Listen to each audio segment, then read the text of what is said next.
Derick Giwner along with Hall of Famer Jay Bergman to discuss the Hambletonian and the Hambletonian Oaks. It's Saturday, August 6th at the Meadowlands. DRF Bets has a lot of great options for you. 5% rebate on exotic wagers, and if you wager 200, you get a $10 bonus. In addition to that, we have free PPs up on DRF.com. There's a lot to take in there, and there's a lot to discuss on the Oaks and the Hambletonian. Jay, how you doing? You must be excited to talk about this.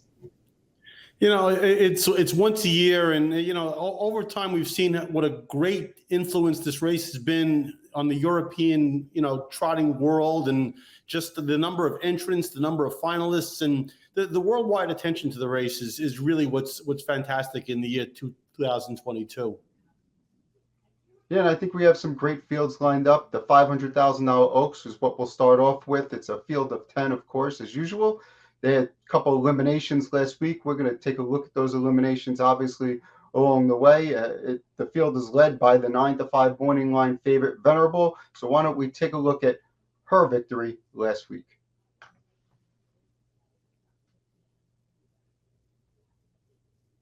That's Venerable there on the lead, Jay, and she's cruising along, but I think towards the wire, maybe she's a little tired, though the track was playing that way a little bit. It's really hard to say tired or not tired. I think a lot of effort went into not extending these horses at full capacity, and it doesn't look like Dave Miller's that worried in the stretch. Well, there was 2 eliminations, obviously, and the other winner was Warwi Xenia, who came from out of the clouds, Jay. It was an eye-catching performance, certainly for a lot of Meadowlands regulars who aren't familiar with a horse that's been tearing it up in Canada, and now all of a sudden comes down here. And it's like, who is this horse? And it took Bob McClure and maybe like 15 seconds of the stretch to show everybody just what kind of talent this was. Well, I want to take a look at that second elim replay and see that rally from Warwi Xenia, which was. As you said, it was quite impressive, and maybe was Tim Tetrick on Fashion Schooner on the lead here caught off guard by the rally? There's no question everybody was caught off guard. I mean, I was caught off guard because Bob McClure's gapping on the final turn with this filly. It's like, his drive was questionable given what we had known about her, and all of a sudden it wasn't questionable as she made that last 8th in 12 seconds, and off guard. I think it's fair to say he was off guard, but you can't deny just how fast Warwi Xenia was traveling. Looking at this field, I mean, how many of these 10 fillies do you go into this race thinking this horse can really win? I'd say maybe 4. I think we have to top it off with Venerable, Warwi Xenia, Selfie Queen I'm putting in the mix, in Fashion Schooner, of course. She's got a great body of work, but Selfie Queen's the most interesting to me because of the Tactor, and let's just use Jimmy Tactor as part of the equation because he's been driving the filly, and they're switching to Oren Kihlstrom for the final. It just seems like she was a little bit of a high-strung filly that was able to rate, even though she didn't sprint that hard at the end. She still rated and she was still close. So I put her in the mix of the top 4. The rest of them, I think, are hoping to get lucky at best. What do you think about Mannion? You look at this horse, and she was going great week after week. She came into the Oaks Elim, and she was first over. She clearly didn't have any pop. I've heard they're going to make some changes, pop out earplugs, no shoes this week. Do you think she can revert to her previous form? Again, we're dealing with a trip situation, and I think no matter how we want to slice it, a driver loses a little bit of confidence in a horse when he takes it to the outside, and she doesn't give it that same kind of try. And you got to be a little concerned. 500,000 on the line. Do you want to be a daredevil at this point in time? So is she a player? I don't think she's a player. I think her last 2 races are really, she sort of reached the level that she's at, and I just don't think that level is the top tier.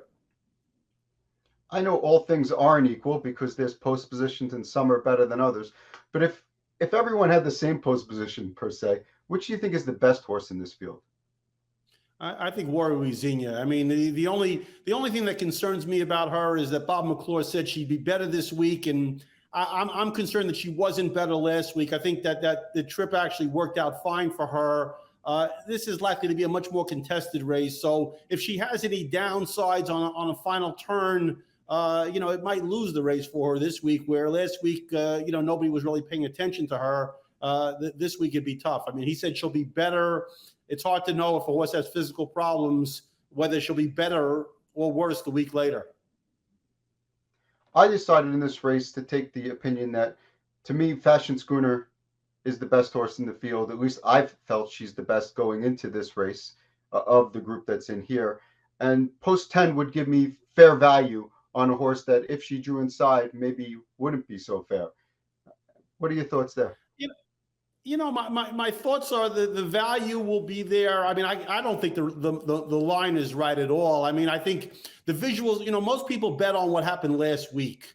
And I mean, I'm not a big proponent of that. I don't think it's all about last week. I think it's about a body of work and not necessarily just one race. But if you're going to look at this race and say that Fashion Scooter is going to be ignored after losing, and Venerable is going to be question marked because she was not, full of herself at the wire, then Warwick Xenia is not 5-1 in this race. I mean, I'm almost thinking she's the favorite in this race. And the post position, the basically one race over the track that showed it, amazed everybody. Whether they're not familiar with Bob McClure or not, he did win a Hambletonian a couple of years back, so they should get familiar with him. Needless to say, I think Warwick Xenia is going to be the low man on the totem pole here, and that's kind of why I think Fashion Schooner's value. I think my selection, Venerable, regardless of the 9-5, I think is also value in this race. So you're going with Venerable on top. Who else are you using underneath Venerable? Well, underneath, I'm obviously Warwick Xenia, and Selfie Queen. I think is a little bit of the potential surprise horse, because she had wicked speed last year. There's no denying that. I mean, she wasn't consistent. She had issues, but high speed was not one of them. And this is still a race where it comes down to overall talent. To win it, post 6 is a good spot for her. The driver, we don't see him too often, but every time I've seen him, he's impressed me as a phenomenal driver. I think that's a horse that could find a way onto the board, or maybe even an upset. I'm going to go here. Obviously, it says on the screen now, Fashion Schooner. I'm going to go 10-4-5. I'm looking at Mannion as a horse that was racing really well previously, and there's no reason why she can't revert to form this week, in my opinion. And, we're going to get some equipment changes. Maybe the no shoes helps. Maybe it doesn't help. But even if she gives us the performances she was giving us before, I think she looks pretty good. She was 7-5 last week in the Elim, and now you're going to get maybe 8-1. Who knows? Maybe even higher than that, depending on how heavy they bet Venerable. So I feel like I'm going the price route in my mind, whereas I feel like Venerable may be vulnerable a little bit. I don't think Venerable's the favorite here. I mean, I'm just sorry about that, but I don't like to even argue about morning lines, because I did it and have made many mistakes along the way. So it's not fair to criticize a morning line, but I just think the Warwick Xenia mile was like that was the mile from last Saturday night, regardless of Colts or Phillies. And, I think everyone who saw it, and she was bet last week also until like the last flash. So it wasn't like nobody from Canada knew who she was showing up here. A lot of people in New Jersey didn't know, but people who'd seen her in Canada obviously were very impressed with her. We're going to move on to race number 15 on the card. It's the $1 million Hambletonian, field of 10, lined up with the rail horse Rebuff as the morning line choice in this race. And I think everyone can agree Rebuff will be the favorite in this field. Well, if everybody includes me, I'm on board, Derick. I mean, obviously, they've pointed the horse for this race. The horse has been perfect mannered, perfect looking on the racetrack, has a great driver, great post position, and, deserves the favoritism. I think it'll be a pretty low favorite, too. Well, let's take a look at Rebuff's elimination win. And I felt, for one, that it was a really impressive effort. Towards the end of this mile, he's clearly, wrapped up and home free. I don't think he had to work very hard to get the lead, regardless of the outside draw. I think, he got the lead pretty easily. But as you could see, he's well within himself. And obviously the horse has trotted in 49-4 this year. So it's not a surprise that he should be well within himself going, 52 and change. If you look at both of the miles with 52, I think all 4 elimination miles went in 52 and change. And it's substantially slower than what they had gone the 2 weeks previous on Meadowlands Pace Night, where the track was clearly much faster. Do you put anything into the fact that the track was clearly playing a little bit different this past Saturday? I think you have to, but I'm a little wary of all the elimination races as being like the determinators of what will be this week, because the races themselves, everyone's trying to save a little bit. Nobody wants to go all out. Knowing that the big race is the week later, and you need to have a fresh horse. And I think everyone who drove the races, and including, like I said, Fashion Schooner, from the Philly division, I mean, I think, Tim Tetrick was saving something, and, he got blindsided. I agree 100% on that. So I think everyone's saving. The miles being slower, like I said, I'm not concerned that's, that'll be a factor going forward. The performances, I think, stand for themselves regardless of the time. Let's take a look at the second elim winner, and that's Jiggy Jog S, who's going to end up being third on the inside here, and Dexter Dunn is just going to find a way, Jay. It's funny at Vernon Downs with the Philly. He also found a way. She was in a no-win situation at Vernon, and she found room late and won. And here again, she found room late. Once again, I think it's a question of no one seeing her there. Two guys fighting it out, and then where did this horse come from? And they got blindsided a little bit as well, but not that major of a factor. And she earned it. Jiggy Jog was very good. The horse that finished second in that race, Temporal Hanover, was first over, kept grinding along. I hear this one's going to go no shoes this week, which may or may not move the horse up. Clearly, Orjan Kihlstrom seems to get along with the horse very well, and of course he does. He's got over 7,000 career wins. Would you say he has a big chance in here, Temporal Hanover? I think he has a chance. I don't know about a big chance. It's hard to give a lot of credit to the first over drive because they were going 30 seconds on the third quarter, and pretty much that's old school Swedish racing where first over is exactly where you want to be. As long as they're going slow, you're fine going first over because it's going to be a sprint, and you have plenty left for the sprint. So Temporal Hanover raced well last week, but I don't know that his stock lifted up that high in my mind. One of the horses I have questions about, and I know you don't have as many because I'm pretty sure you picked her, is Joviality. My questions are, she's 6 for 7 on the year. She was perfect before the Hambo Elim, and she only lost by a neck. There's nothing wrong with that. But who is she really beating this year when you look at it on paper? It's funny. That question was in my mind, for the last 10 weeks, which is, what exactly are we looking at here, and who's faced anybody, and who's faced anybody good, and who's actually, been all out or, forced to perform at a high level. That's true for, I think, almost every horse. I don't think she's alone in that category of who's beaten who. I think they've all beaten, the ones that they could beat. My thing about Joviality is more that the draw for once puts Brian Sears in a much more advantageous position than he's been in almost every one of her races. It reminds me going back to Vernon when she threw a 26-second third quarter, and blew out a field up there, the Empire Breeders' Classic, where, he was able to relax with her and not press her early or not be forced to leave, and not be forced to leave hard. The races at Yonkers and the Yonkers Trot, there was no choices there. She had blistering early speed, and she got around the first turn, which basically made her to stand out at that track just on that ability alone, the first turn ability. And last week I really thought she went the toughest mile of any elimination filly or colt, in that she had the 10 hole and she was used hard for 2 quarters of the race. The 30-second third quarter is just a testament to the kind of talent that she had, that she can go 27 and then 30 and then 27 again. I mean, it's a rarity in general that they can do that, and that she got beat a neck after doing that. I mean, I actually thought it was a great race, and maybe the best race of any horse last week. You certainly make a good case there. I'm looking at this field, and I see a number of horses who could potentially leave the gate here. Fastest to Win, Jiggy Jog, maybe Temporal Hanover. Certainly King of the North is going to be going, I think. Looks like Money has no choice but to go.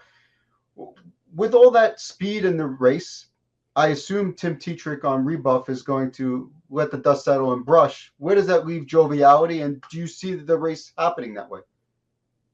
No, I don't.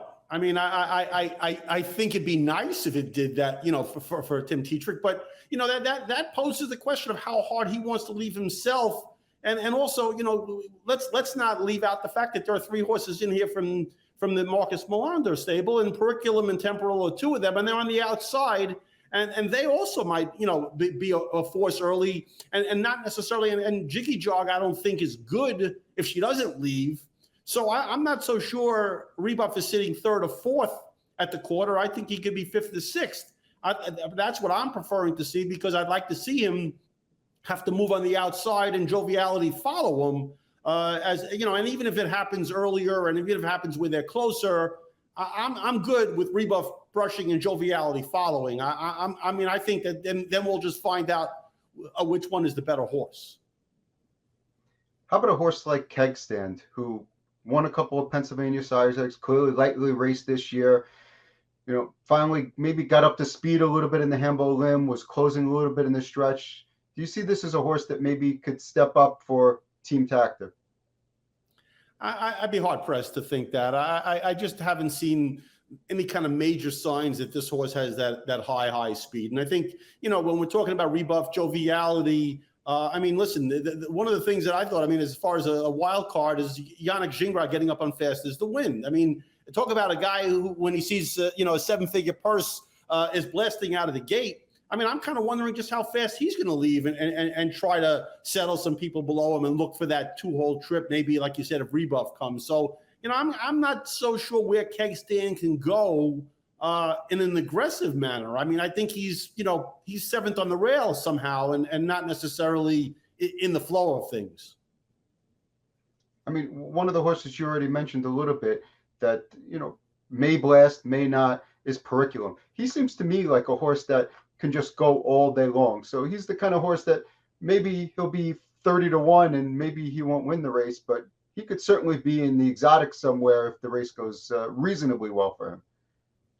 I think it's a tall order. Matthias Melander has been in some of these races, but I just think there's a lot going against them. Post 9 is certainly one of them. The horse is rock solid, but I just think, he's going to be damned if he does, damned if he doesn't. Well, let's take a look at our official picks here for the $1 million Hambletonian Race 15 on Saturday, August 6th at the Meadowlands. You can see up there, I went 174. Rebuff is my top pick. I'm looking for a brush, and I don't know if it's going to be brush and crush, but brush and win type of effort.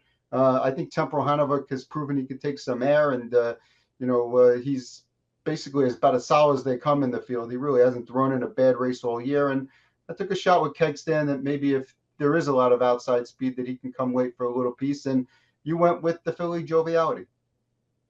I went with Joviality over Rebuff. I think it's a tough call. She's the better price of the 2, and I just don't want to leave a horse like that who's looked exceptional this year and looked much better this year than she did last year. I thought last year, Venerable was the standout 2-year-old trotting filly last year, and late in the year, Joviality started showing who she was and wasn't blowing horses away, but was obviously winning races. And this year, I think she's just been a better horse. And like I said, I really do believe a lot of the race strategy has been dictated by the way the races were structured and what she had to do, not necessarily what was best for her or what her best game is. I just think she has wicked kind of speed, and that 26-second quarter at Vernon is still sticking in my mind.